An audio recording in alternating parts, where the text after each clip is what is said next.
O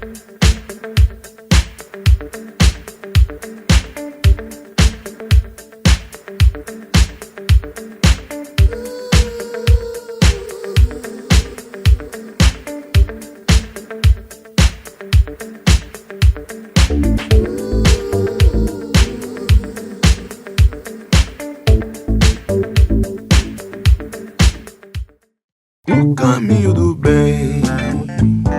Bem-vindos ao PrismaCast, um ambiente de aprendizados, inovações e tendências, onde exploramos e exaltamos o conhecimento para um aprendizado constante. Eu sou o Thiago Feitosa e hoje temos o privilégio de conversar com um especialista em referência em Engenharia Mecânica, Hidráulica e Saneamento. O título de hoje é Engenharia e Gestão Ambiental, Desafios para Inovações. Nosso convidado é graduado em Engenharia Mecânica pela Escola de Engenharia de São Carlos, mestre e doutor em Hidráulica e Saneamento pela USP, foi professor contratado no Departamento de Hidráulica e Saneamento na USP também, professor e coordenador dos cursos de Engenharia Mecânica e Engenharia de Produção do Centro Universitário da Anhanguera, e professor do curso de Engenharia Ambiental das faculdades de Logate da Anhanguera. Atualmente é professor doutor na Faculdade de Tecnologia da Universidade Estadual de Campinas, AFT, vinculado aos cursos de Engenharia Ambiental e Tecnologia em Saneamento Ambiental. Integra atualmente o grupo de pesquisa da avaliação do ciclo de vida e gestão de resíduos, sediados aqui na FT também, Unicamp.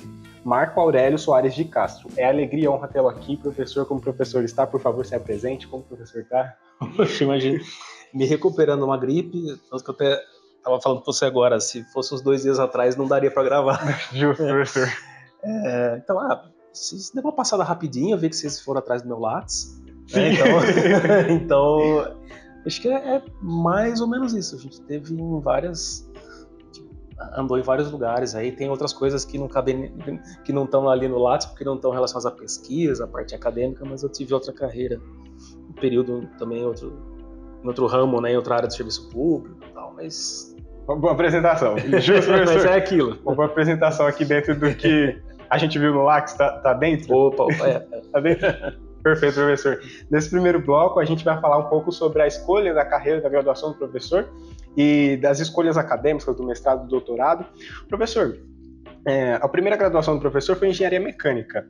O que o professor, na infância, o professor gostava de fazer, o professor queria seguir nessa carreira, o professor falou assim, não, eu vou seguir Engenharia Mecânica porque é meu sonho desde a infância. Eu teve influência dos pais. O que é engraçado, não tem engenheiro. Meu pai era sociólogo, minha mãe professora, minha irmã foi para a área de computação. Justo. Então, assim, é engraçado quando a gente conversou assim, estava se falando assim no começo do curso lá de graduação, a gente falava assim, por que tava ali? Não, porque todo mundo gostava de carro, gostava de moto. Falei, nossa, a gente vai estar desmontando e consertando, né, abrindo e fechando o carro, né, fazendo tudo isso no final do ano. E a gente viu o cálculo 1, cálculo 2, mecânica geral 1, mecânica geral 2. E assim, a gente tem, como todas as engenharias, tem aquele ciclo básico, mas gente, na primeira vez que está entrando na faculdade, né, você tem uma ideia. Hoje, embora não pareça, a gente entra numa faculdade com um conjunto de informações muito mais informação do que a gente tinha na época. Na época a gente tinha palestra dos professores que iam nos cursinhos, nas escolas e boa. Então a gente ia mais ou menos baseado na descrição do curso.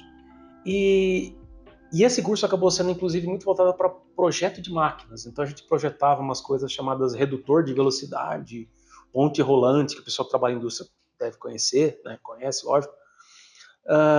Então chegou algum ponto e falou, legal, mas parece que não era isso, né?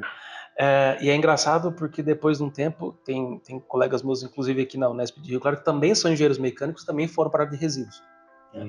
Então era mais uma ideia meio difusa do que a gente faria dentro da engenharia mecânica, né? Mas assim, o que eu acho legal é que, assim, como toda engenharia, a gente sempre fala, até o pessoal da ambiental, fala, gente, a gente tem a parte ambiental, mas tem a parte da engenharia, então você vai desenvolver sensibilidade, habilidade para cálculo, mas você vai desenvolver sensibilidade para, entre outras coisas, ver se o resultado dos seus cálculos está coerente, né? Se a saída dos seus cálculos está coerente com a sua entrada, né? E coisas assim desse tipo. Então, assim, nesse sentido, embora eu não atue, né, mais na área, estou basicamente ali no estágio, fiz alguma coisinha fora, Mas eu acho que valeu por conta dessa habilidade assim, que a gente desenvolve. E outra, né? A gente tinha aula ali de segunda de manhã, sexta à tarde, e cada aula uma demanda, e tem a semana de prova, a semana de trabalho, que a gente só faz prova e trabalho e opcionalmente dorme, né? Era assim. 24 né? horas. Eu acho que não mudou muito. Não mudou muito, né, professor. Estou aqui, não mudou sabe, muito. a gente sabe.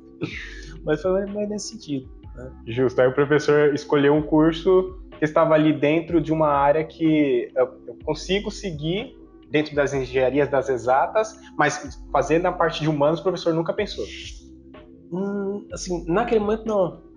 Mas é engraçado porque dentro do que a gente faz, e talvez fazendo um link, talvez eu esteja adiantando alguma coisa, quando a gente fala muito a gente, percebi, quando eu, né? Não, pode ficar em paz, professor. Pode ficar em paz, sinta à vontade. Não, vamos para a área de resíduos sólidos e tal. Muito do que a gente começou a estudar, a pesquisar, algumas coisas que a gente... Até hoje, coisas que a gente tem feito, foi dirigindo bastante para uma área assim, mais de ações dentro de políticas públicas, alguma coisa assim, você começa a prestar atenção em algumas coisas que estão saindo. Então, por exemplo, aqui, né, eu e o professor, né, Rafael Freiria, volta e meia a gente tá com plano de fazer alguma coisa junto, a gente volta e meia, né, tá em bancas e tal, então tem essas interfaces, né. Lógico, você pode tratar de gestão de resíduos, que nem hoje, que nem agora à noite, vou falar um pouco de resíduo industrial. Né? Mas, por outro lado, você tem resíduo da construção civil, que é uma coisa que é muito mais difusa, muito mais espalhada pela sociedade. A gente fala muito de resíduo sólido urbano, e todo mundo se relaciona com isso. Né? E a parte de resíduos, uma parte que é muito, pega bastante, embora a gente não atue diretamente, é a questão, por exemplo, da estruturação, da organização, da dinâmica de cooperativas de reciclagem, que aí o pessoal de humanas vem com muita propriedade. ênfase ali, né? Mas assim, agora acho que não dá para fazer, eu só fiz a graduação em engenharia mecânica, não sei se, acho que não dá para fazer alguma coisa, né, com esse peso de graduação mais, a gente está na área, mas se eu fosse hoje, talvez eu fosse para engenharia de produção, ainda dentro da engenharia, mas com um olhar um pouco mais aberto, um pouquinho mais multidisciplinar. Ou lógico, né? Engenharia ambiental que já é naturalmente multidisciplinar, que eu volto e meia falo pro pessoal, vocês vão fazer cálculo, vocês vão lidar com a parte de biologia, mas vocês têm que ter um pouco essa questão, esses aspectos sociais, estruturação, né? Então, é mais ou menos por aí. Justo, professor. E na graduação, que foi em 99, quando o professor defendeu, teve TCC ou o professor tinha que fazer uma IC, trabalho de conclusão? Então, nessa época, deve ter tido alguma mudança não muito tempo depois, mas nessa época ou a gente fazia TCC ou a gente fazia estágio. Na minha turma, e acho que em outros também, a maioria do pessoal foi para o estágio e o relatório poderia ser apresentado. Não teve a banca, assim. A gente fez o relatório, tinha um orientador de estágio e no final a gente entregou o relatório. Justo. Então, assim, quando a gente fala, hoje a gente tem que apresentação do TCC e entrega do relatório de estágio, naquela época era uma coisa ou outra. Optava por um só, né? E professor, qual foi a matéria ou projeto que mais te marcou quando você fez a graduação? Isso vai direto. Teve um projeto que eu dormi na sala de projeto. Dormiu? Lá na USP, o pessoal vai fazer USP, lembra? Tinha uma sala, ainda hoje tem, mas mudou de lugar, mas eu chamava aquário, era tudo envidraçado, né? E aí a gente juntou, teve um dia, uma semana de prova que a gente tinha que entregar o projeto do redutor de velocidade. Que é um projeto de redutor basicamente assim, você tem um motor elétrico que gira 1.750 RPM, e você não precisa de velocidade, você precisa de força. Então você vai fazendo uma sequência de engrenagem lá, e lá no fim, então entra um eixo girando muito rápido, e lá na frente vem um eixo girando muito mais devagar, só que tem mais força, vamos dizer assim. E toda semana a gente tinha que desenhar uma peça, verificava, o professor riscava, fazia de novo, e a gente não usou o AutoCAD nessa semana. A gente pegou bem a transição. Então, o último desenho foi na mão, na prancheta, com régua T, curva francesa, aquelas coisas todas. E não só eu, mas tinha mais gente que ficou ali no aquário, e eu tenho a impressão de ter apagado. Eu dormi uns 40 minutos aquela noite, assim, em cima do projeto. Nossa. Porque o professor liberou para entregar logo na manhã seguinte. A gente entregou, abriu a porta do departamento, todo mundo com aquela cara, assim, entregou lá o projeto. Eu entreguei e voltei para casa dormir porque eu tinha prova à tarde. Olha que correria. Isso marcou bastante. Marcou um pouquinho. E outra coisa que marcou foi que eu sempre falo pro pessoal, eu tive um monte não um monte, mas umas reprovações estratégicas assim que atrasaram meu curso. E coincidentemente no mesmo semestre eu peguei uma disciplina que era Ciências do Ambiente para Engenharia e uma disciplina que era optativa, que era Tratamento de Resíduos Sólidos Urbanos. As duas eram dadas pelo professor Valdir Schausch, ele continua no departamento lá de hidráulica, lá da USP São Carlos, e que depois foi meu orientador no mestrado e doutorado. Então eu conheci a área por meio dele e falei, gostei, isso é legal, isso é divertido, né? Que foi o que marcou. Que já é até a nossa próxima pergunta, essa transição para o mestrado. Como foi, professor? Então eu já estava meio que encaminhado, foi 2 matérias decisivas e chaves, que o professor gostou muito, e eu falei assim, não, vou seguir para o mestrado. Foi assim? Foi, mas a câmera muito lenta. Eu sempre falo que eu tive uns anos... Eu acabei o curso e tive uns anos meio perdidos. Não que eu saí por aí fazendo besteira, eu não fiz muita coisa. De mas, descanso assim, sabático. Não, volta e meia eu volto nessa época. Eu acabei o curso e tal, eu fiz o estágio na empresa que eu trabalhei. Naquele momento eu não tinha perspectiva para efetivar. Então depois que eu acabei, eu saí e não... Eu falei, já tinha dado não uma desiludida, mas eu não tinha dado aquele ímpeto do, não, vai ser isso que eu vou fazer.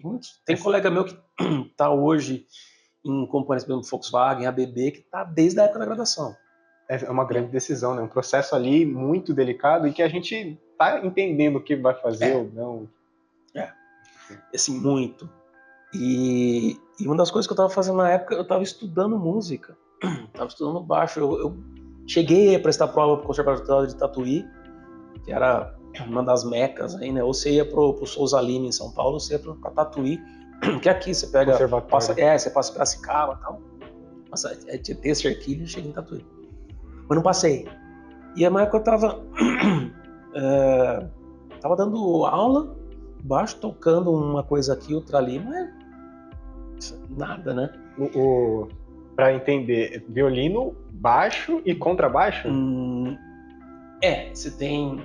Isso em música erudita, né? Você tem o violino, a viola, o violoncelo e o baixo acústico. Vamos pensar assim. Eu toco, né? Mais ou menos. Baixo elétrico. O baixo elétrico. Também com instrumento de ar. Não, é que nem em inglês o pessoal chama de bass guitar. É o baixo que toca uma guitarra. Sei. Eu falo assim, eu toco o baixo. É guitarra. Eu falei, é quase. Não é. É aquilo lá. É diferente. E foi isso. Só que aí, eu sempre falo engraçado. Mas porque eu comecei a namorar e chegou um dia, minha namorada trabalhava. Aí eu comecei a falar tal. Aí chegou um dia que a gente tava conversando, falou, por que você não volta lá pra... Depois você falou que essa parte de resíduo tem aquele professor que você achou legal, tá? Por que você não volta lá, né? Vai pro mestrado e tal. Não é muito não é muito açúcar que você tá fazendo hoje. Acho que eu vou, né? E a namorada hoje, a minha esposa, e a gente tem as meninas e tudo, né? Então eu sempre falo, eu devo muito a Eliane. Sempre vou falar. Perfeito. Até pela sacudida. Não, vai. Vai dar certo. E foi isso. Daí que eu voltei, eu prestei a prova do mestrado, aí deu certo. Teve bolsa, eu fiz. Mas antes o professor fez uma especialização, não foi? Foi uma especialização em qualificação em análise de gestão ambiental. Essa eu fiz. O mestrado foi em 2003. Aí no final do mestrado que eu falei, eu prestei, não tinha engatado o projeto do doutorado, eu saí prestando uns concursos e acabou. Até minha mãe falou, por que você não presta pro tribunal? Eu falei, vamos lá. Prestei, acabei passando, cara. E eu não tinha nada em mente, acabei ficando no tribunal, né? Eu era escrevente das varas lá do tribunal. E aí nesse meio tempo, para não parar, eu fiz esse curso. Eu quero manter algum contato, teve alguma coisa assim. Que era um curso de especialização, dá pra fazer no final de semana. Mas aí nessa hora que acabou, eu falei, também pode ter me motivado, mas em algum momento eu cheguei e falei, não vou ficar aqui. É um trabalho muito nobre, dá muito trabalho. Vocês não têm ideia a correria que é no tribunal, embora não pareça, né? Tinha muito trabalho. Porque a gente era do juizado de pequenas causas, então tinha muita pequena causa. Uma batida de carro, uma cobrança de cheque. Nossa. Assim, enquanto as outras varas tinham, sei lá, 2.000 processos andando, a gente tinha 20.000. Uma doideira. E na época era só em papel, agora digitalizou tudo. Mas chegou com um ponto, falei, cara, isso aqui é muito nobre, é muito legal, respeito trabalho aqui, mas não é minha área. Vou voltar de novo pro doutorado. Então você vê, eu fui indo e vindo, não foi uma coisa tão linear. Eu fico imaginando o processo ali de Franz Kafka, né? O quão o processo é grande dentro do tribunal que você estava sentindo. Pelo menos eu não consigo você subir naquele quartinho lá e ficar saindo atrás da cena secreta, atrás da cama do cara, que me livrar o processo. Justo. E o título do mestrado do professor foi Prevenção da Poluição aplicada às embalagens de uso industrial. Então, foi um estudo de caso? Isso. Que foi uma coisa engraçada. Essa ideia apareceu porque eu precisava desenvolver um projeto, a ideia do projeto do mestrado, e eu tinha um cubo, né, que é o amplificador, né? O amplificador é a caixa, um sisteminha só para tocar o baixo, né? E eu sempre fui muito cuidadoso com umas coisas, então eu guardava o cubo do baixo dentro da caixa. E aí eu tirei, que eu ia estudar um negócio, aí fiquei olhando e falei, pô, pra onde isso vai depois? De onde vem? Pô, de onde que vem? Pra onde que vai? Pô, embalagem. Eu comecei a pesquisar e tal. E aí fui assim, conversando, né, com o Valdir, a gente acabou indo para essa ideia. Né, que a prevenção, quando a gente fala prevenção da poluição, está num ponto em que assim, o resíduo vai ser gerado, né, há essa possibilidade de gerar o resíduo. O que a gente vai fazer para impedir que esse resíduo acarrete um impacto? Né? Então a gente não está... Tem uma ideia de prevenção na geração, que é a não geração do resíduo, mas uma vez que ele foi gerado, a gente tenta uma estratégia para prevenir o impacto. Então você vai pensar em reciclagem, reutilização, etc. E aí eu acabei estudando, fazendo uma revisão na área assim, de embalagem, mas de uso na indústria. Porque a gente conseguiu um contato na fábrica de motores da Volkswagen, que está lá em São Carlos, que desde 98, alguma coisa assim. E eu fiz estudo lá, então volta e meia, uma época eu estava indo para lá anotar, ver o fluxo das embalagens. Lá eles já usavam muita embalagem reutilizável, aquelas embalagens que você, uma vez que esvazia, você pode dobrar, elas ficam fininhas, né, chama de embalagem colapsível, e volta para o fornecedor, então esse resíduo não é mais gerado. Né? E o resíduo das fitas, daquele plástico bolha que ainda se usava, etc., ele era coletado na própria linha, e aquilo que a gente fala, você gerou o resíduo, você segrega o quanto antes, o quanto mais perto possível do momento de geração, para você conseguir diferenciar ele depois e dar a destinação. Então foi mais ou menos isso que a gente fez, né? Na época lá. Justo, legal, professor. E no doutorado foi uma transição, foi um upgrade que foi feito no doutorado? Upgrade, inclusive a gente falou de resíduo eletroeletrônico, né? Que foi o diagnóstico da gestão de resíduos de equipamentos eletrônicos e propostas de modelo em um contexto de Green Supply, é assim que fala o nome dele? Green Supply Chain Management. Green Supply Chain Management. Gerenciamento da cadeia verde de suprimentos. A gente acabou usando essa ideia, embora até a gente teve na banca o professor que era da produção da USP, agora está na Exalc, o Matheus. Era muito bacana. E ele falou, olha, você não chegou a explorar tanto, né? Não bateu muito nessa ideia de Green Supply Chain, porque tem mais coisa. Eu falei, não, é só porque a gente partiu daquele seguinte princípio. Na época ainda não se falava economia circular, mas a gente pensava em cadeia de fornecimento direta, que é aquela assim que você estrutura todas as organizações que vão atuar em conjunto de alguma forma para extrair matéria-prima, fabricar componente, montar componentes, até chegar na empresa fabricante, que a gente chama entre aspas, né? Na verdade, boa parte das fabricantes ela monta, né? Elas recebem os componentes de outras empresas, fazem a montagem e distribuem o produto. Tem todo esse movimento dessa cadeia para chegar até no consumidor. E aí o que acontece? Do ponto de vista de resíduos, né, a hora que a gente usa o produto, ele chega ao fim da vida útil, né, ou a gente não consegue mais atualizar, ou fica lento, ou quebra, ou queima, enfim, a gente cai numa continuação dessa cadeia que é linear. Então você usou, coletou, transportou e jogou fora, ou dispôs em aterro. Então, basicamente, essa sequência. O que se falava, por exemplo, né, em termos de reciclagem e tal, é que você tinha vários atores, não nessa cadeia direta, né, nesse sentido, mas a partir desse momento que a gente disponibiliza esse resíduo, tem uma série de atores na cadeia reversa que vai fazer a etapa de triagem, processamento, separação, trituração para aproveitar os materiais ali. Ou para separar os componentes e reutilizar. Ou seja, eles conseguem fechar esse ciclo em 2 momentos. Então, uma das práticas que tem nesse conceito de cadeia verde de suprimentos é exatamente isso. Você ter essa gestão dos resíduos, né, mas visando não a disposição, mas visando, a gente não falava isso na época, mas dar essa circularidade no processo. Você incorporar esses componentes para um novo ciclo de uso, um pente de memória que você troca no computador e já funciona de novo, esse tipo de coisa. Ou no caso dos produtos que não podem ser mais reutilizados, você separar por materiais, isso é plástico ABS, isso é plástico poliestireno, isso é cobre, e você dá a destinação de cada material. Então, ou você aproveita o produto ou você aproveita o material de que ele é feito.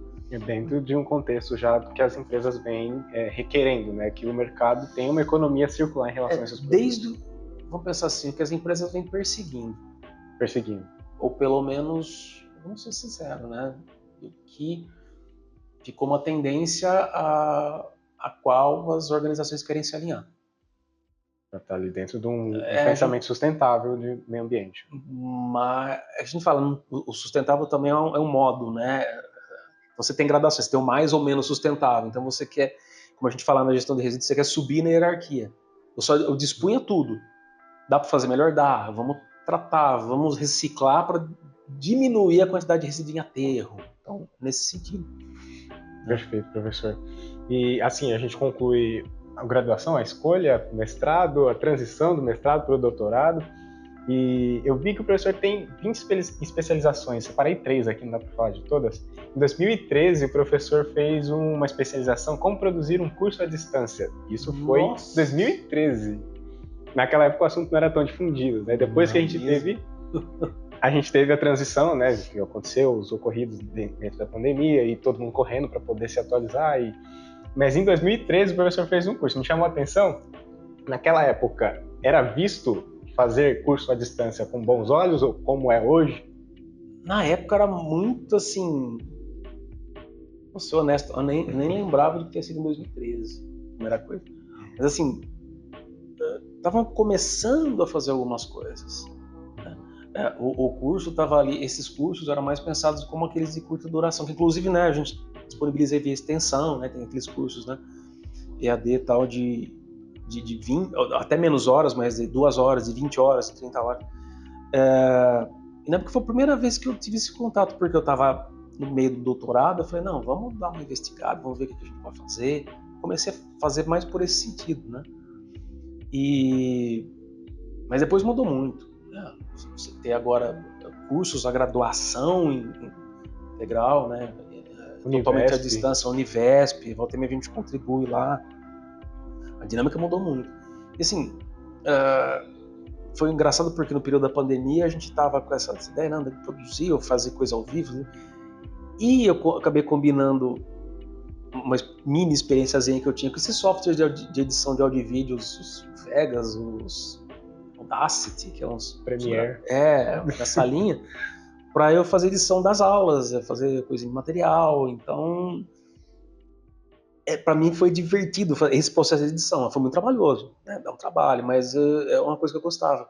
Então eu falei, nossa, naquela época, quando eu estava fazendo isso, na pandemia, 2020, eu não lembrava desse curso, cara. Você foi me lembrar agora. Faz muito tempo que eu não pensava nele, mas acho que foi o primeiro momento. Que legal, professor. As outras 2 especializações foi em 2021, são recentes, tratamento e valorização de resíduos sólidos urbanos, e a outra de gestão ambiental e plano de gerenciamento de resíduos aqui na Unicamp. As 2 teve conexão, o professor queria fazer elas para já trabalhando dentro dessa área de resíduos sólidos ou gestão ambiental? Aí foi bem no outro momento. Né? Eu entrei aqui na Unicamp em 2017, já dentro da área de resíduos, e aí os 2 cursos foram inclusive na época da pandemia. Né? Então, o primeiro que é o tratamento, né, que foram os cursos... Isso, são cursos abertos, eu não sei se eles ainda são, tem algumas coisas que são periodicamente disponibilizadas pelos ministérios, então você consegue fazer o curso EAD, tem um material muito legal. O pessoal fala de EAD, prova, repete. Essa aí era cara a prova, cara. Então deu um Não foi fácil trabalhinho. não, né? Um trabalhinho. E o outro foi um curso que a gente fez, na verdade, de capacitação, porque as unidades da Unicamp estavam...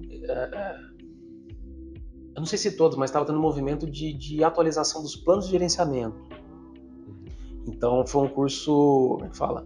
Da EduCorp, né? Vamos dizer assim, educação corporativa para o pessoal de dentro da Unicamp, diretamente para as pessoas que iam participar. Então, por exemplo, nesse curso estava a professora Carmen, estava eu, estava a Anjaína, né, que são as pessoas do laboratório, né, que eram do grupo, que inclusive, né, tem um grupo, né, de trabalho teve esse grupo de trabalho para atualização do plano, tá? Então esse curso foi nesse sentido, ou seja, já foi num outro momento que, vamos dizer assim, as coisas estavam bem mais assentadas e isso foi uma coisa complementar. Né?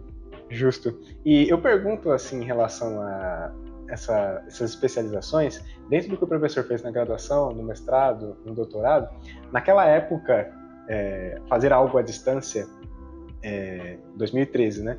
E hoje, existe uma dicotomia ali de pensamento totalmente diferente, porque não tinha estrutura, não tinha base, as pessoas não estavam pensando em fazer algo à distância, e esse curso aqui tem disponível, 2021, tem disponível EAD, né? Sim, foram EAD. É uma coisa que, eu não antes foi falado especificamente nisso, mas eu lembro de moleque, até revista História em Quadrinhos e tal, tinha propaganda de uma coisa chamada Instituto Universal Brasileiro. Cara, tinha curso assim de técnico em rádio, aquelas coisas velhas, técnico, não sei se é da fotografia, mas as coisas assim, técnico em rádio amador, técnico em eletrônica, alguma coisa assim. E os cursos eram por correspondência, eu não esqueço disso. Nossa. Então, quando o pessoal fala em curso EAD, o que a gente associa muito hoje, lógico, né, uso de mídia, Google Meet, Teams, aulas assíncronas, aulas síncronas e tal, mas já tinha essa questão de ensino e aprendizagem à distância por esses cursos. Então, o que mudou bastante foi a mídia. Esse curso de 2013, eu com certeza estava pensando, imagino, né, que a gente estava no ponto, a gente não tinha, lógico, muita coisa, né, de áudio e vídeo, mas era basicamente assim, você ler o material, né, você produzir, ou gravar em estúdios, né, você conseguir entrar no site, assistir, né, não tinha essa coisa de carregar no drive, acessar direto, tudo. Então, a ferramenta mudou, mas o princípio, né, de você estar em lugares diferentes, cada um conduzir o curso ao seu tempo, já estava ali. E conseguir aprender, né, adquirir as informações. Então foi isso. Justo, professor. E esse foi o nosso primeiro bloco, e a gente entendeu um pouco sobre a vida acadêmica do professor dentro da graduação, passando ali pelo mestrado, para o doutorado, algumas especializações. A gente fecha esse bloco e a gente vai para o nosso segundo bloco, que se chama Caminhos Profissionais e Pesquisas.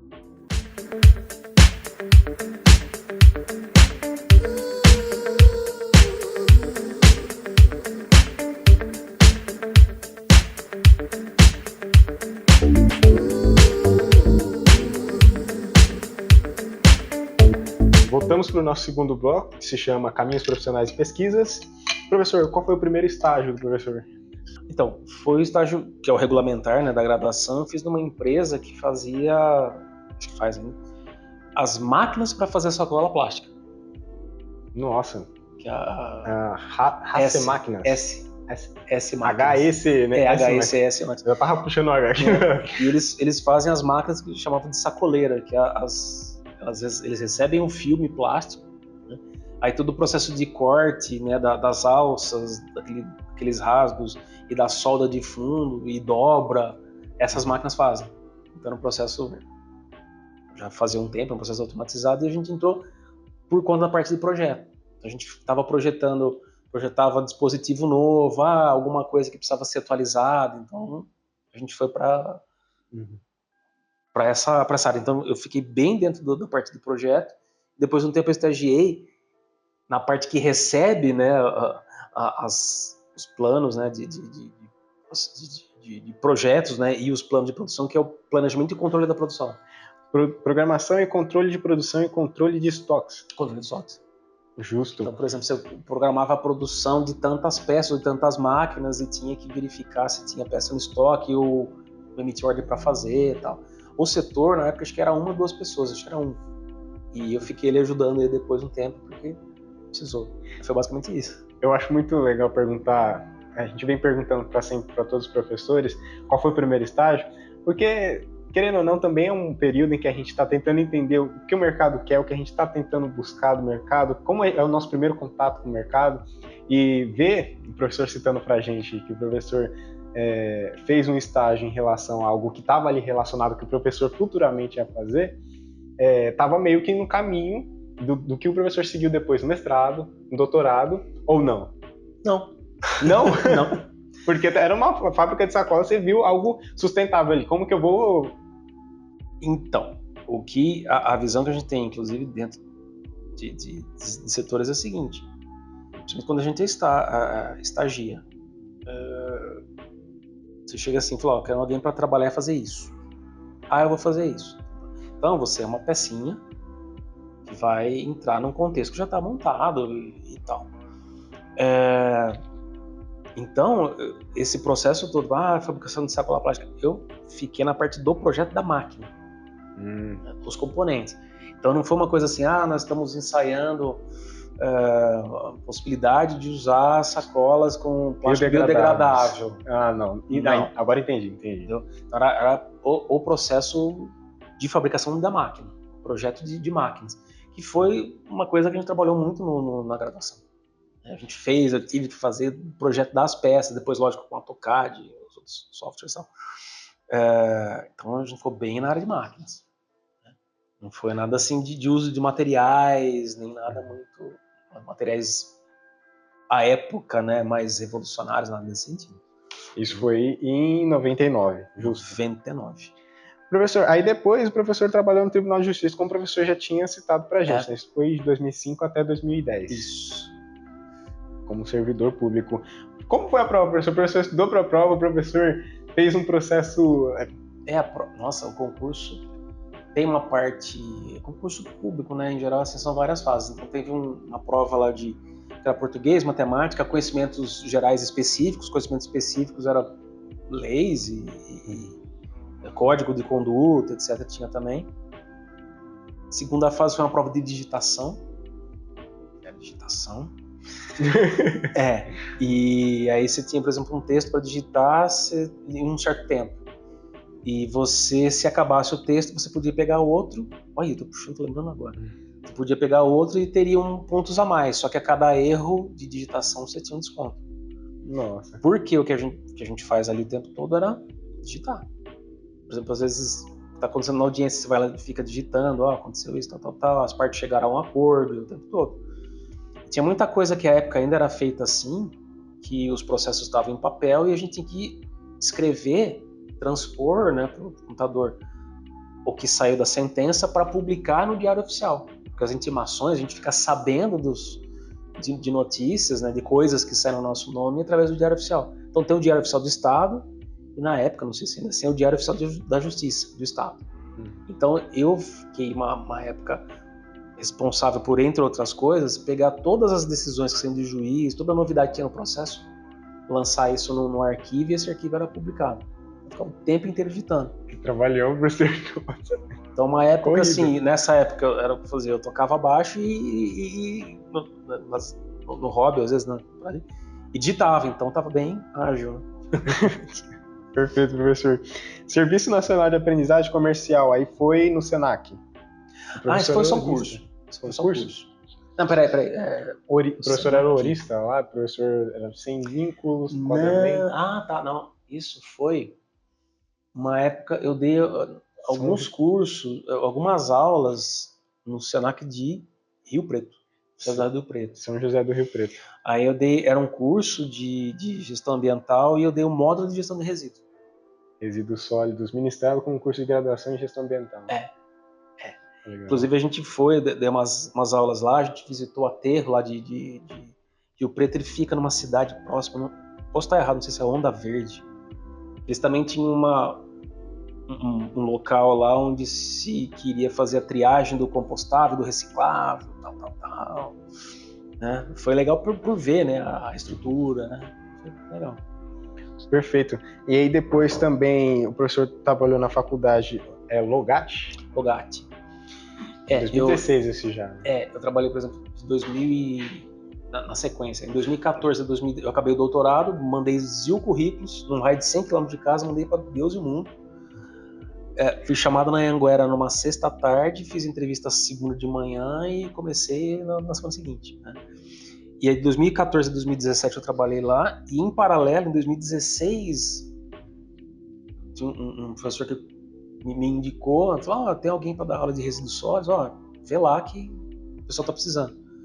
Aí eu dei eu trabalhei um semestre e pouco, dando aula de resíduos sólidos, que inclusive é uma faculdade super tradicional lá de Araraquara, e até fiquei triste porque agora ela fechou recentemente. A Uniara lá é muito grande em Araraquara, e a Logart era tradicional. Começaram com faculdade de agrimensura, umas coisas lá, e agora eu fiquei sabendo nesse segundo semestre e fechou. Nossa, professor. Infelizmente. Era bacana, você vê, era uma faculdade particular com uma pegada antiga, assim, mais tradicional. Então você tem o senhor Logatti lá meio, né? Tocava o sinal, ele ia lá ver como é que tava a coisa e tal. E o pessoal trabalhava lá há décadas. Né? Os funcionários, eu senti muito pelos funcionários também. Imagina o remanejamento, né? Outros locais. Mas foi uma experiência legal. E foi a primeira vez que eu dei aula de resíduos em nível de graduação. E o professor foi estagiário, fez estágio em docência e já foi na... os estágios em docência... Na Unian. Os que a gente faz assim, estágio em docência, são durante a pós-graduação. Justo. Então, o que acontece? Aqui no Unicamp a gente tem o PAI, né, que é o aluno de graduação, e o PAI, olha, confundindo. O PAI é lá, PAE. Tem o PAD e o PED, né? Aqui o PED são os alunos de doutorado que acompanham, podem ministrar aulas, né, assessorados e tal. Na USP era o PAI, que é o aperfeiçoamento de ensino. Mas é a mesma coisa que o PED, o equivalente ao PED aqui. Perdão, professor, foi isso mesmo. Na USP o professor fez estágio em docência. Isso. Agora tá certo. Isso. Eu fiz meio que o PED da USP. A gente ficava responsável, às vezes, fazer alguma apresentação, ou trabalhava, assim, por exemplo, na preparação de aulas. Então, foi nesse sentido. Então, a partir dos estágios mesmo que eu fiz durante a pós, já foram bem, assim, totalmente direcionados para a parte de pesquisa, docência, né? Que era o que eu, em algum momento, falei, não, eu vou voltar pro doutorado, né? E porque é isso que eu vou... Agora, é isso, né? Pra fazer pesquisa, dar aula. Isso foi em 2014, né? Também em 2013, 2012. Isso, a gente pegava quase todo semestre. E depois o professor veio para cá, para Universidade de Campinas. Isso, depois de... Eu nem sei quantos concursos eu prestei. Tava contando ainda, tenho dúvidas ainda. Então não vou falar o número, mas foram muitos. Foram diversos. Daí eu prestei aqui e depois de um tempo fui chamado. Tô indo aí. Eu tô indo aí. Essas foram uma das carreiras profissionais que o professor seguiu. Depois, em relação à pesquisa do professor, o professor tem umas linhas de pesquisas que são resíduos de equipamentos eletrônicos, produção mais limpa, gestão e gerenciamento de resíduos sólidos, gestão de resíduos sólidos e urbanos, gestão de resíduos e equipamentos eletrônicos. E a compostagem também. Isso. A primeira pesquisa que eu vi do professor, que tem algumas pesquisas do professor, a de 2019, Inventários do Ciclo de Vida de Agregados Reciclados. Tá. Era um grupo bem grande assim, a gente participou mais de algumas visitas, tal, exatamente para verificar a estrutura dessas usinas de reciclagem, né, de resíduo da construção civil, para depois, em algum momento, fazer ensaios, fazer coleta, né, de material particulado que era levantado ali nesses processos de trituração. Porque a avaliação do ciclo de vida é uma técnica lá para você avaliar ao longo das etapas de produção, né, de um produto, tal, quais que são as mais impactantes em termos ambientais. Então tem várias metodologias que você pode usar e em função disso você precisa associar, digamos assim, as entradas e saídas de cada etapa do processo a algum tipo de impacto. Então, algumas das coisas que a gente levantou, pelo menos no ponto em que eu estava, foi exatamente, lógico, a estrutura, né? E a identificação e até a coleta, né, a análise desses particulados, porque eles vão para o ar e tendem a ser inalados pelas pessoas que estão ali, né, imediatamente no processo. Mas nesse sentido. Né? Mas assim, as áreas... na verdade, a RCC nem é uma área que eu trabalho tanto. Né? Eu acabo mexendo mais com o sólido urbano, né, que é o domiciliar, que é o que a gente gera, eu falo da porta para dentro de casa, o de limpeza urbana, que a gente gera da porta para fora, que é a poda de árvore, capina, etc. E um pouco do eletroeletrônico, que ele não é definido na política nacional, mas ele é gerado nas cidades predominantemente. Né? Então a gente continuou alguma coisa do doutorado, mas agora das linhas que a gente tem uma pesquisa, a única que está direta, as duas que estão diretamente nisso, uma é um mestrado que a gente está avaliando iniciativas de reuso, de reutilização de equipamento, ou seja, você reforma o equipamento e ele volta a funcionar. E outras que estão em linha de IC, que a gente está estudando a possibilidade de aproveitar resíduos plásticos, mas de um tipo especial de plástico, que é o ABS. E a gente está fazendo uns testes, esperamos, já está ficando com emoção, a gente tem que fazer esse ano ainda, incorporar pedaços mais graúdos desse plástico no concreto e pedaços, né, fração mais miúda em argamassa, e a gente avaliar o comportamento desses materiais. Então a gente está mais assim nos orgânicos, né, sólidos urbanos dentro dos orgânicos, e essa linha assim desses resíduos. O plástico ele tem uma vida útil gigantesca, né? Fica muito tempo dentro do meio ambiente, né? Então aí que tá, a vida dele é gigantesca, mas a vida útil não necessariamente. Então às vezes você pode descartar a gente fala, uma sacola plástica que você usou por 2 minutos, você jogar e ela ficar na natureza um certo tempo. Os plásticos, dependendo aí da fonte, vão variar, mas estima-se que são centenas de anos, até eles se degradarem, entre aspas, né? Perfeito. Uma outra pesquisa do professor que me chamou a atenção foi a Smart Campus, que de 2020 essa Smart Campus surgiu como um projeto em 2016? Isso, então o que acontece? Na verdade, o Smart Campus é um projeto que está bem centrado no campus de Barão Geraldo. Então o que aconteceu? Teve uma apresentação lá em Campinas, questão do Smart Campus que eu não sabia, falei, vou lá ver. Fui, achei interessante a ideia, comecei a conversar um pouco com eles e, principalmente ali na época da pandemia, a gente começou a ter os meets, a gente participou, né, de algumas reuniões e tal. Então na época eu e a professora Ana Estela também. E a gente desenvolveu alguma coisa nesse sentido, porque a gente conseguiu ali fazer umas parcerias, a gente orientou uns alunos da Telecom, exatamente nesse sentido, para a gente desenvolver, né, sistemas aí de monitoramento, em vez de a gente fazer o monitoramento presencial, ir no lugar para medir temperatura, umidade e tal, você montar um sistema de sensores e esses sensores captarem os resultados, né, os valores, e mandarem para na nuvem, você conseguir ler aplicativo e tal. Então, foi mais ou menos dentro desse campo, mas assim, a gente, um projeto diretamente ligado assim, com o Smart Campus, a gente acabou não tendo assim ainda. Inclusive, preciso até retomar a conversa ali com eles, porque como é que vocês estão? Eu acho interessante esse assunto, que foi o tema da minha IC, não sei se eu comentei com o professor já. Não. Eu fiz com a professora Thalia um sistema de monitoramento de água à distância, no qual eu colocava vários sensores em uma rede de abastecimento de um protótipo. Um belo dia lá eu peguei e montei isso umas férias, e são dois tonéis duas vasilhas de 5 litros, e aí eu coloquei 2 bombinhas de um lado para o outro, a água fica circulando, e aí eu coloquei sensores para coletar a temperatura da água, coloquei sensor de nível para ver quanto estava enchendo, sensor de vazão, quanta água estava passando, e coloquei um sensor de turbidez da água também. Então todos esses dados, legal, eles eram coletados, e eu montei uma página na web, legal, e a gente conseguia verificar isso dentro do celular ou no computador. E foi bacana que nem esse semestre está acabando agora, o trabalho final da disciplina que eu ministro lá para a Telecom, que é Ciências do Ambiente. Eu sempre falo, eu gosto dessa disciplina, foi por causa dela que eu enxerguei um caminho ali de transição da graduação para o que eu faço hoje. Justo. E um trabalho final que eu propus para a turma foi, olha, é uma aplicação do que vocês veem dentro do seu curso, só com uma aplicação ambiental. Fica à vontade. Aí deu um prazo para eles entregarem as ideias, eles mandava pelo Forms, né? Daí na aula seguinte eu comentava, né? Olha, tenta fazer assim, qual que é essa possibilidade? A gente deu essa refinada na ideia e a gente soltou eles pro mundo. Falou, ó, vamos fazer aí. Depois a gente vai ter uma apresentação e vamos ver.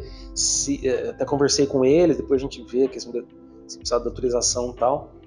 As apresentações dos vídeos ou do sistema montado, ou pelo menos numa simulação, se a gente consegue colocar nos monitores aí que fica a exibição na FT, vamos ver se tem alguma repercussão, assim, se chama atenção para essas ideias. Então, e os projetos são nessa área. Então, só quer verificar a questão de ruído, qualidade do ar, qualidade da água, entre outras coisas. Acho que é um exercício bacana. Eu gosto muito da área de telecom, sou um pouco suspeito para falar, mas lógico. telecom, professor, dá para estar em todas as áreas, né? A gente, dentro até da área da engenharia ambiental, dentro da área saneamento, a gente colocar a quantidade de tecnologia que dá, leitura de sensor, é gigantesco, né? A gente fala assim, tem lugares, por exemplo, em aterro sanitário, que são instalações grandes, você tem postos de monitoramento, então tem dia que você tem que ir lá fazer a coleta e tal, de forma presencial.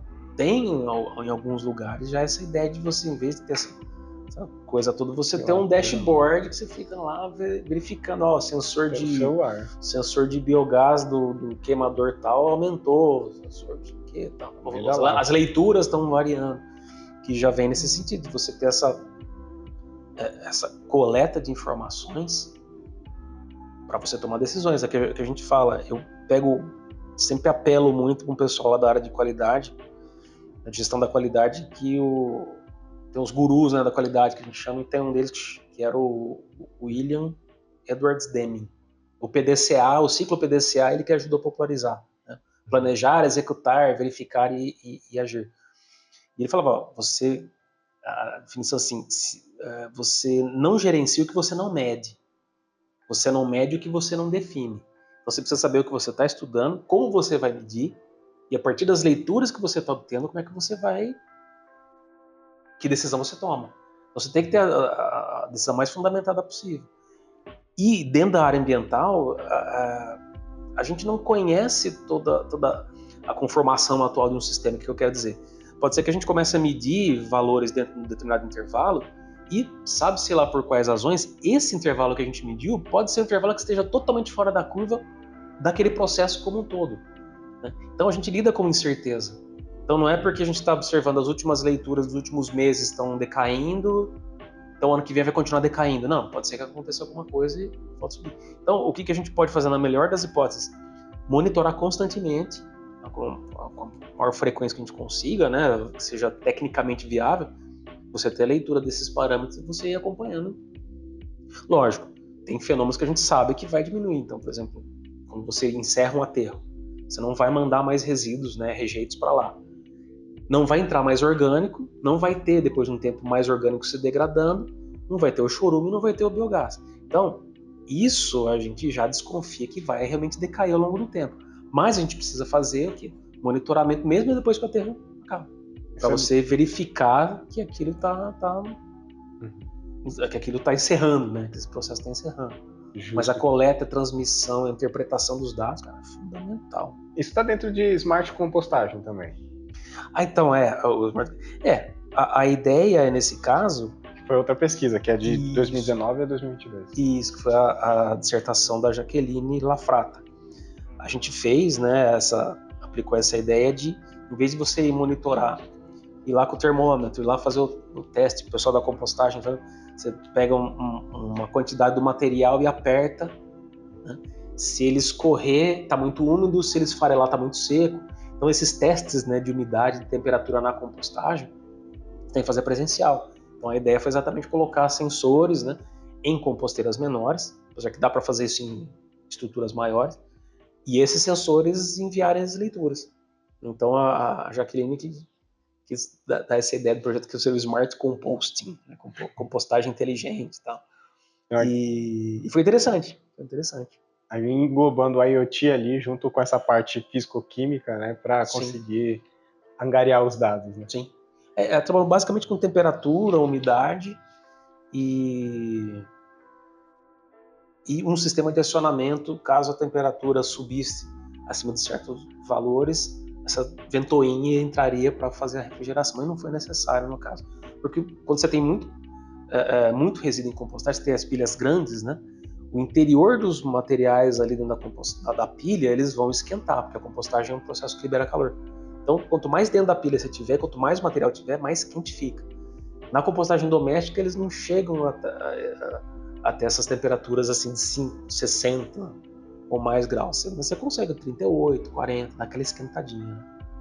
Então, a temperatura é importante que você não pode deixar ela baixar muito no começo e não pode deixar que ela se eleve muito.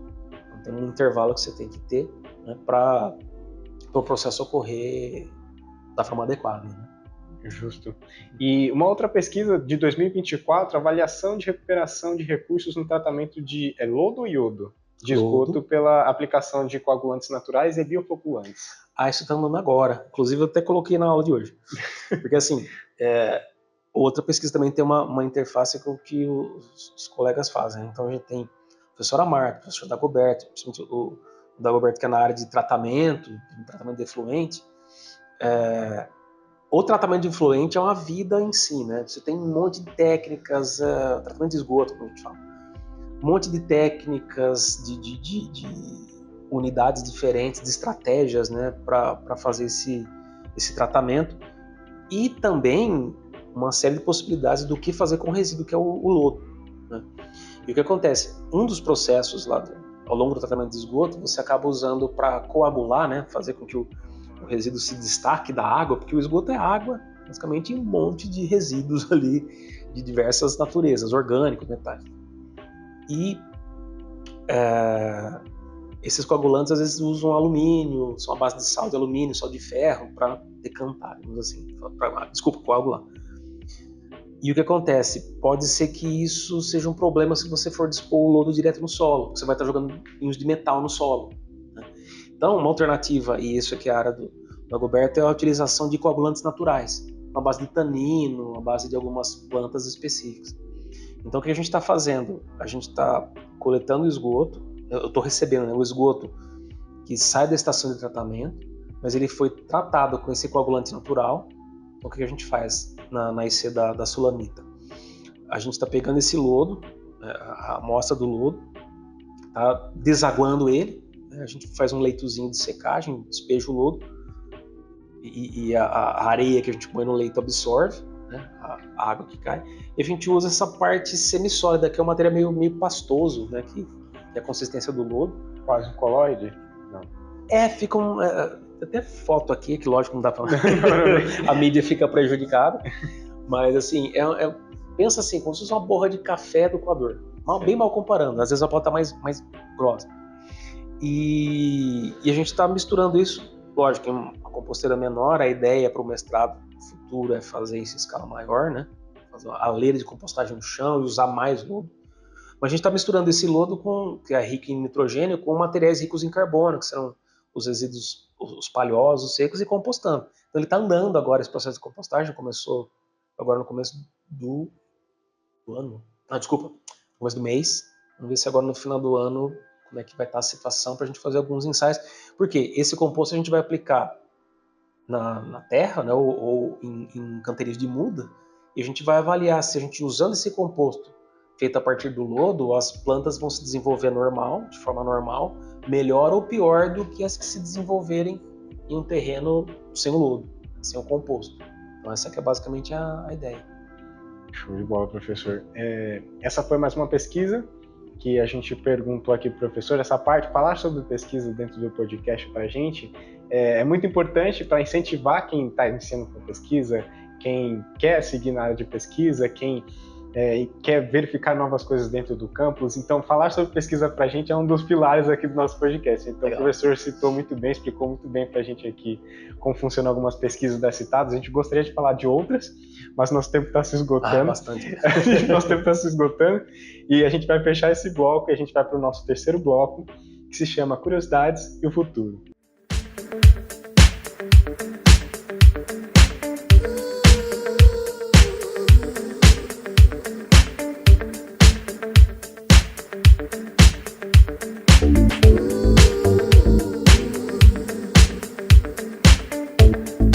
Voltamos vamos para o nosso terceiro bloco, que se chama Curiosidades e o Futuro. Professor, em 2015, o professor, aqui no Centro Universitário do Anhanguera, o professor recebeu uma premiação em 2015.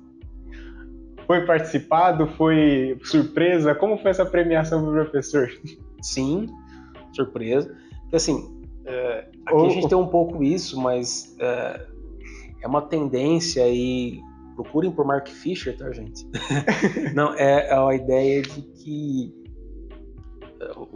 Vou dar uma volta absurda agora. Mark Fisher atuava ali na parte de sociologia. Estou falando, estou indo para humanas. Mas era um cara muito atenado, por exemplo, ele conseguia fazer relações com princípios que ele via até na música pop ou em filmes, com algumas circunstâncias, né, da realidade e tal. Então tem um livro dele que ficou meio clássico, que é o Realismo Capitalista. E uma das coisas que ele fala lá são exatamente no sentido de que tem essa tendência que foi bastante aceita, por ter sido bastante martelada, é que o ideal seria você administrar tudo como se fosse uma empresa. Então você tem que ter metas, tem que ter objetivos, tem que ter indicadores e tal. Tem minhas reservas, né? Porque nem tudo tem a abordagem de uma empresa, principalmente a empresa privada, né? Nem todas as organizações têm o mesmo alcance, o mesmo objetivo que uma empresa privada. Então não dá para você comparar a empresa privada com o setor público, que precisa atender todo mundo bom, enfim. Basicamente a questão ali da premiação veio porque era periodicamente realizada uma avaliação dos professores.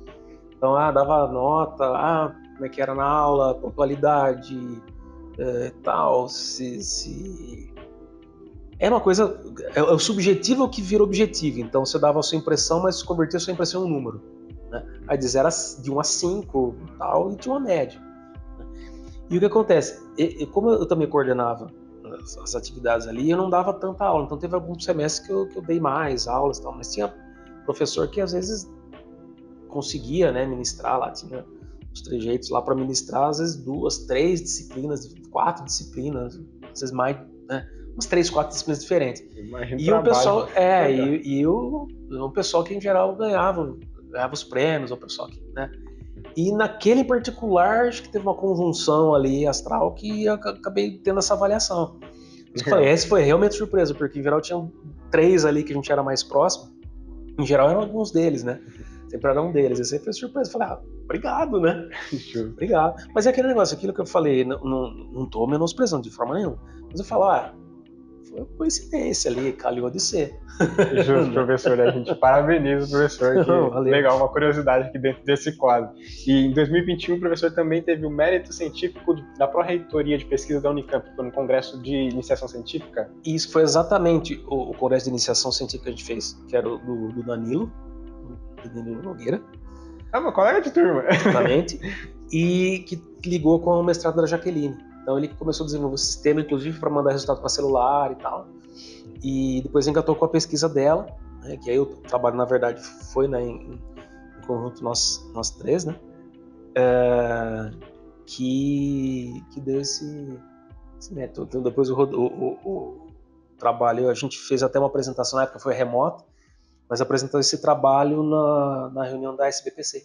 Show, professor, que legal. Parabenizo, parabéns, foi muito gratificante saber que um projeto foi nomeado, né, mérito científico, foi em 2021 isso. Foi. E assim, tá dentro do currículo de premiação, isso é uma curiosidade, isso é muito legal. Parabéns, a gente parabeniza também, professor. Obrigado. Parabéns. Outra coisa que me chamou a atenção foi uma produção artística cultural do professor. O professor tem uma música que chama Contínuo. Não, quem dera ter uma música chamada Contínuo. Foi uma produção, foi uma interpretação. Isso, foi. Teve na época lá da pandemia, começou a aparecer várias atividades e apareceu essa, que acho que era do GGDS. E assim, era você filmar tocando uma música. Eu falei, deixa eu ver, né? Vamos ver isso aí.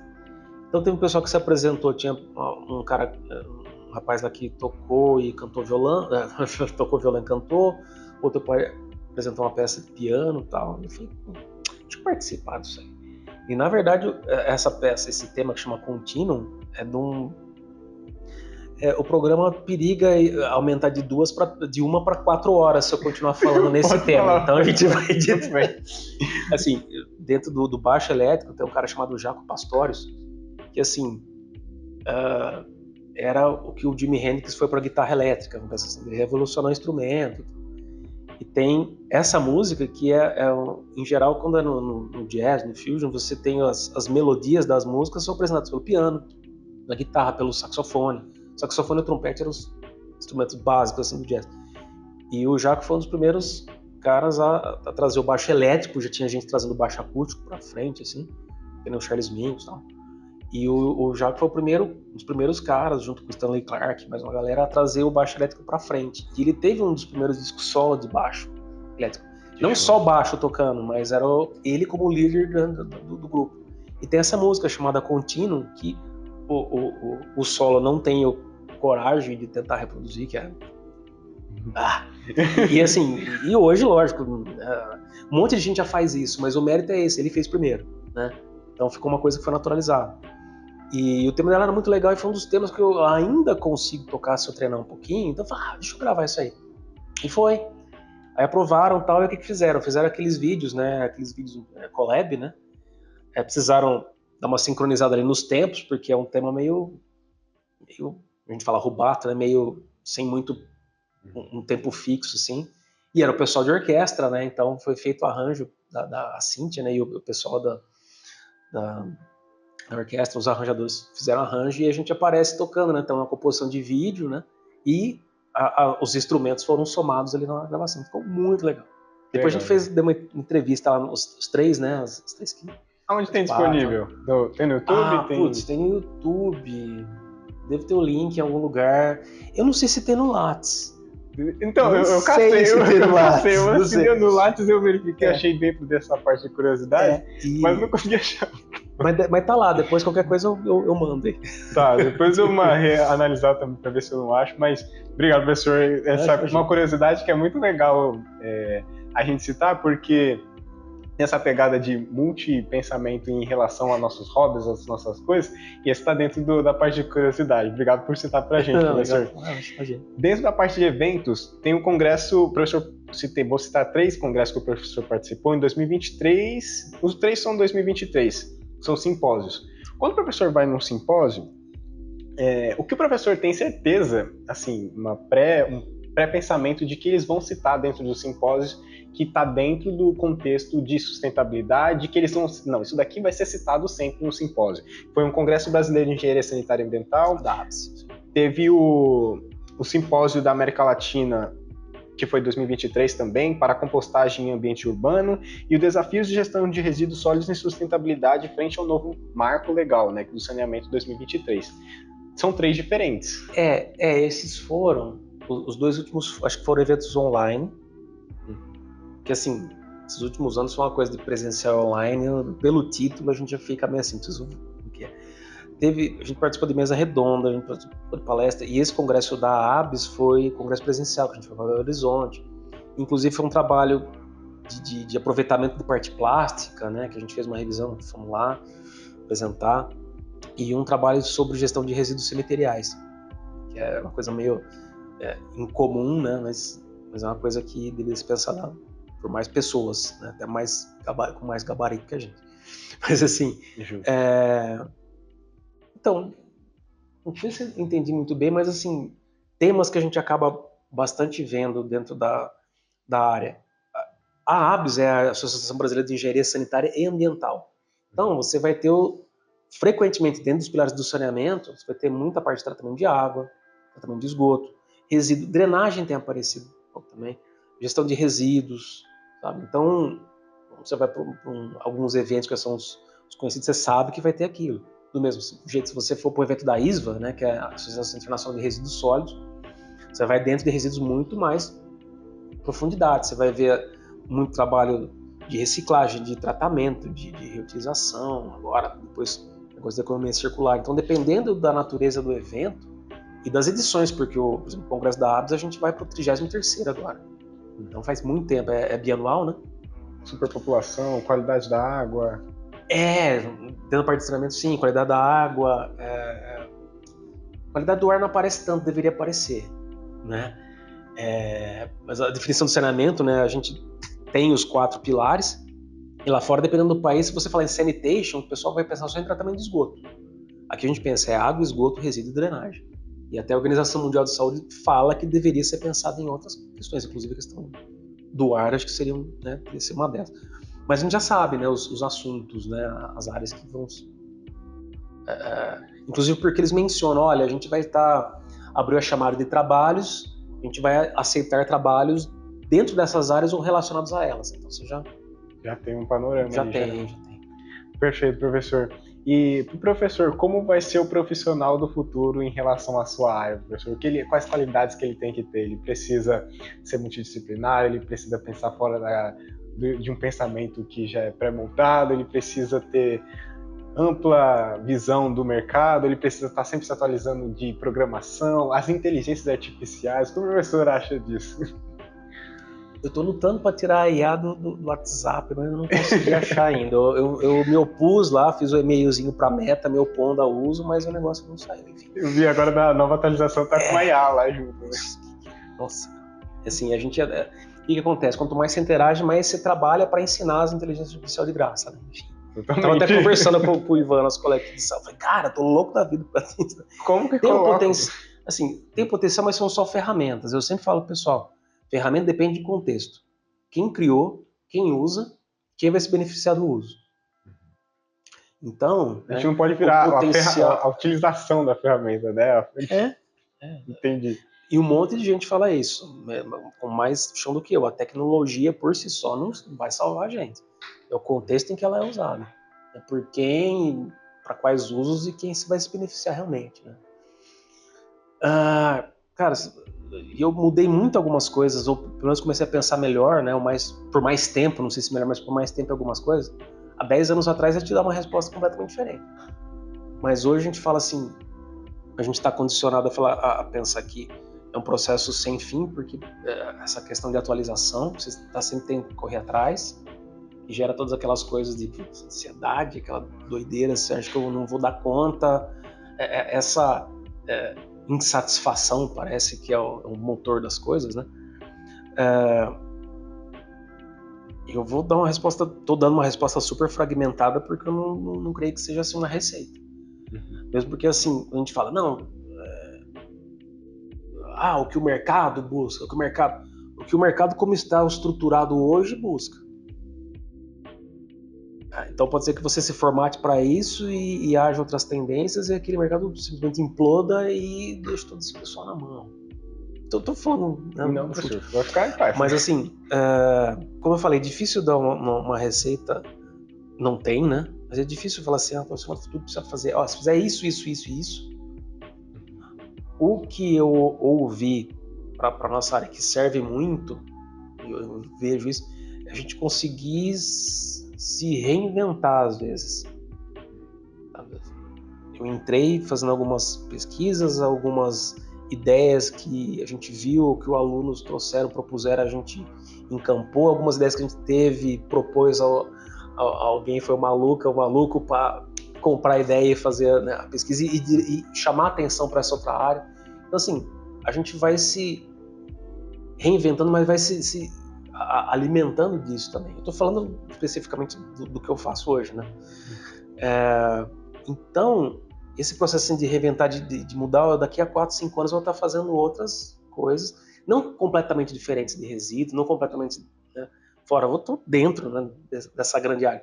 Mas a gente vai estar conversando com pessoas de especialidades diferentes, vai estar tendo insights diferentes, e isso parece ser meio natural. A variável ali a mudança é a variável central dentro dessa equação gigantesca, né? Para conseguir... Porque aquilo que a gente fala, tem muita coisa que a gente acaba trabalhando como uma reação. Então, tem estratégia reativa, vou me adequar àquilo. Então, a gente, direto, cara, todo dia a gente ouve, não, tem que se adequar, aí tem que se adequar ao mercado. Mas, cara... Aprender a aprender, né? Mas assim, em algum momento você fala, em vez de adequar, por que eu também não vou pensar em questionar como isso está? Justo. Porque assim não tem jeito. Não, mas por quê? Então, da gente ter essa questão de de dúvida, que também é uma coisa muito relativa, mas você ficar pensando, o que eu preciso fazer para me adequar, ou por que eu preciso me adequar? O que me leva a essa necessidade de eu ter que me adequar a isso? Por que ele espera que eu me adeque a isso? E o que é isso? Qual que é esse contexto? Então, né, quando você começa a mudar as perguntas, né, você começa a pensar diferentes campos. E você vai ser atraído de forma diferente por esses diferentes campos. Né? Você vai pensar na parte mais operacional, né, do que atender demandas atuais, do que você pensar por que essas demandas ocorrem, se elas são legítimas ou não, os impactos dessas demandas, né, os impactos desses processos. Se você pensar numa pergunta diferente, você vai ter uma resposta diferente e você vai ser atraído pela busca dessas respostas diferentes. Perfeito, professor. É um conjunto de multidisciplinaridade para aprender com a mudança, né? De ver esse contexto geral consigo, né, introico, e verificar o sistema que você está introduzido ali para conseguir trabalhar e co-trabalhar com ele, né? Retrabalhar e entender essa realidade que a gente está. Isso também já dá caldo para muitas coisas, mas enfim, é isso. Já dá, entra em várias questões. Vai longe. Mas está dentro desse contexto de um profissional que está sempre se reinventando e trabalhando com o meio ao qual ele está inserido, né? Sim. Perfeito, professor. E o professor gostaria de deixar alguma frase, algum livro, algum documentário que o professor gosta para os nossos ouvintes? Já indo para as finalizações. Então, assisto um podcast que chama Vira Casacas. E sempre na sessão final eles têm a parte, que é sessão cultural. Você indica um documentário, um filme, um livro, um disco que você gosta. Eu falo, nossa, eu sempre precisaria pensar. Falei, não, o quê? Porque dependendo, né? Uma música, uma frase que o professor gosta, um livro que o professor leu que se interessou muito, um filme que o professor acha interessante, um documentário. Olha, você tem uma coisa que não tem nada a ver. Era uma coisa que eu tinha... Não tem nada a ver com... Tudo bem. É uma coisa que eu não... Eu tinha preconceito. Eu não gostava de como soava, mas não sei porque cargas d'água, e no meio da pandemia apareceu um documentário chamado Quebra Tudo. Quebra Tudo. O original era Rompan Todo, né? A história do rock na América Latina. Eu falei, vou ver isso aí. Naquela época. Aí comecei a olhar, e é um documentário assim, ele é bem focado na... O Brasil só parece de raspão, mas se fala muito em Argentina, Colômbia, Uruguai, México, e falou muito de Argentina. E falei, nossa, eu não gostava, né? Aí comecei a olhar e falei, nossa, tem uma coisa ali e tal. Eu comecei a ouvir. Falei, cara, não tem muita coisa bacana. Então, aqui a gente conhece, né, na época do rock anos 80, que era, sei lá, Titãs, Legião Urbana, Paralama de Sucesso. Mas aí, ali do outro lado, tinha o Invisível, tinha o Pescado Rabioso, tinha o Ciro Hiran, e tem uns caras loucos, tipo o Charlie Garcia, o Luiz Alberto Spinetta, o Chum de Flaco, que teve um monte de bandas. E eu comecei a atrás desse povo, comecei a ouvir esse Spinetta, comecei a ouvir esse Pescado Rabioso, o Ciro Hiran, que era um banda espetacular. E falei, eu perdi o preconceito com o castelhano, né? Manu Chao, por exemplo, México, Café Tacuba, Terciopelados, então tem um monte de coisa bacana, e foi legal porque abriu um pouco a cabeça, né, e é uma coisa que eu curto. Até outro dia eu tava ouvindo, quase todo dia eu tava ouvindo, por exemplo, Spinetta, que é um gênio, fazia muita coisa diferente, teve várias etapas, né, na carreira dele, mais pro rockão, né, hard rock, psicodélico, depois fez jazz, pop. Um cara muito talentoso e escrevia muito bem. Então eu falei, pô, fica a dica, assim, Justo, de documentário, velho, se quebra tudo, né? E todo esse povo aí, Pescado Rabioso, Invisível, rock, os rock dos anos 70, 80. É muito legal que abre, assim, o pensamento para a pessoa pesquisar novas pesquisas de estilos musicais. De formas diferentes de fazer o estilo, né, musical. E tem uma coisinha diferente ali.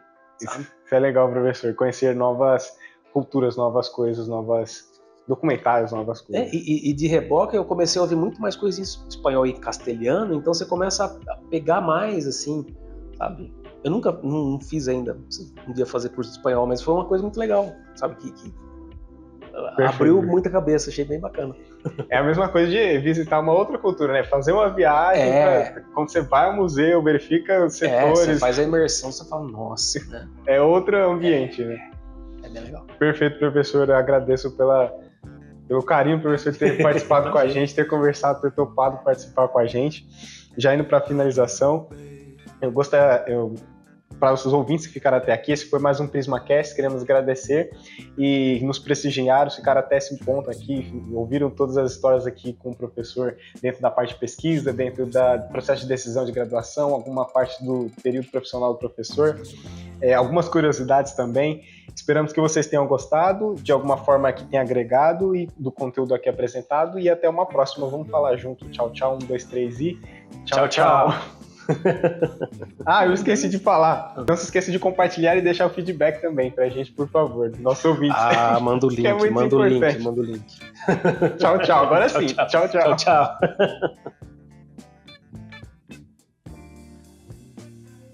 O caminho do bem é um só caminho.